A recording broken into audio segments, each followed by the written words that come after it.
Welcome back. I just wanted to start talking about one of my favorite passions, which is Dungeons and Dragons, or D&D.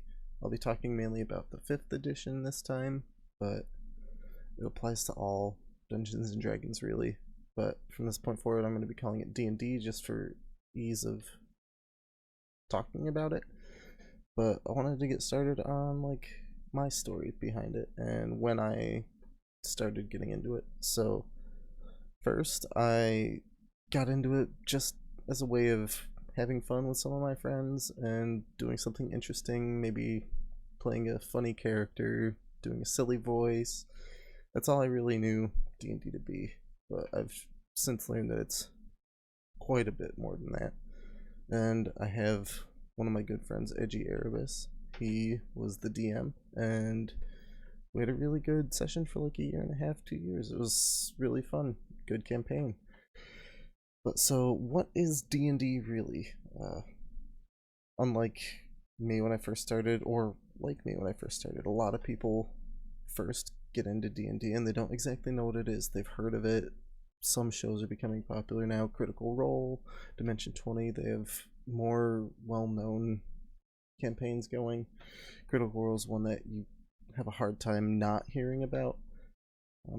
But I mean, they started like most people, just as a group of friends, and they made a huge business out of it. So can do a lot with D&D. But so I first started. I had never heard of Critical Role when I first started, but I knew that it was just a role-playing game, and it is a tabletop role-playing game originally played in person with miniatures and like terrain maps that were 3D that you could move the miniatures in, and the outcomes for the different tasks are determined by a set of 7 polyhedral dice, sometimes 8 or 9 depending on how complicated you get, but most normal sets include 7. If you play later levels or more advanced games, you might want more than one set, but you don't need to. Online, especially with COVID and everything going down, playing online has been a big shift for people. It's also easier if you have friends that don't live near you or you can't meet up. And there are a lot of virtual tabletops. All of them have integrated dice rollers or ways to get dice rollers that are free or inexpensive. You don't always have to pay. And so, yeah, that's like a short, compact version of what D&D is. It's using dice to figure out an outcome for fighting or sneaking around, trying to pickpocket someone. There's a lot of scenarios that come up. But for me, what I fell in love with the most was the role-playing aspect, the telling a story with people and your friends, adventuring with a party. You get to be a character. You don't have to be someone that's just like you. You can play a caricature or someone that is completely different than you are, and that's really freeing and fun to me. I really enjoy the collaborative effort of being the game master or a player, and like between the two, making an epic journey, and you get a really fulfilling ending out of it. And you have a get to build a character, live vicariously through the character, doing stuff battling orcs, dragons, becoming a fighter or a wizard, and it's really fun. I mean, the DMs are there, so what I do is I'm mainly a DM now, a dungeon master. I help my players, I guide the story, I do what is called homebrew, so I make up my own world, and I've been building this world for them over a period of a few months already, and I hope to continue being able to do that for them. And but the thing is, I'm not there just to make sure they succeed. You don't want to succeed all the time because that's not fun. The fun parts are when people fail.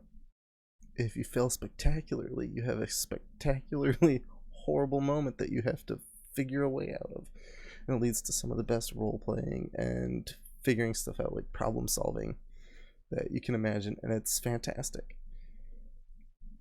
But so my job as a DM is to keep it going no matter what. And sometimes the players make that difficult, which is even better. It keeps me on my toes, and I like being able to think on my feet like that. I also enjoy being able to do silly voices and play a bunch of characters, try to make it entertaining for my players. And that's what it's about, is getting into it and just having fun with your friends and making a good story, an entertaining story. So, like, getting into it is one of the bigger things that people are often worried about. They have concerns, whether it's they think it's not going to be cool or not fun. It doesn't have to be. If you have fun, is all that matters. It doesn't have to be cool. I mean, I think it's cool, but I'm a little biased. But getting into it, it can be expensive if you go out and buy all the books and a bunch of minis and train pieces and stuff. You don't have to do any of that. There are a bunch of free resources now. D&D Beyond, who is not a sponsor, but it'd be great if they would. But they have a bunch of free resources. They have like beginner's guides of the player's handbook, and they can really help you get into it and keep track of all the stuff when you're first getting started. I use it for my campaigns to keep track of the character information because it's all right there. It's easy. I have spent a little bit on like books and different things to unlock other classes and races, but you don't have to. You can play just with the base stuff that they give you, and it doesn't have to cost you anything. But yeah, I do homebrew. You can use modules. They have adventure books to figure everything out, and you don't have to have any of that. You can just homebrew an adventure for your friends, make castles, depending on what they like. If they want to go on a bank heist, you can make a vault for them, set it up with traps. It's actually a lot of fun to just try and think of things that they'll have to puzzle through and eventually figure out. And it's really fun. I really enjoy giving my friends challenges, and so far they seem to have liked it. If they don't, I mean, I hope they'd let me know. But I really enjoy just the storytelling aspect, trying to make a good epic story for them and go along the journey with them, because it's fun to see what they do. And people that are first getting into it don't have to be shy. Everyone starts from nothing. I've only been playing for 3 years and I love it. And a couple of my friends played with me. The one friend I have in my campaign, he's probably the most veteran with it, and he's been playing just about the same amount of time I have. And so I have some newer players that are playing. It's their first campaign, and they haven't quit yet, which I think means I might be doing something. I will be having some tutorials on my world building coming up soon. I will be including, I have to edit the video, but I was able to finally get a good stream on Halloween, so I'll have my spooky spectacular coming up on the channel soon. And other than that, I'm gonna make some tutorial videos on like how to make modular maps and stuff like that. Show some of the maps that I've made, some of the progress I've made in the world building. That'll be all part of the world building series, but I just wanted to explain how I got into D&D, how anybody can get into D&D. If you want help trying to find resources, or even if you're interested in playing a game or something, put it in the comments or send me a message. I will love to try and set something up. I really enjoy doing it for my friends, so I'd love to do it for you guys too. Just keep that in mind. I'm always open to trying to get a new session going, get another group going. I don't have a lot of modules or anything, but I'd be more than thrilled to homebrew something for everybody.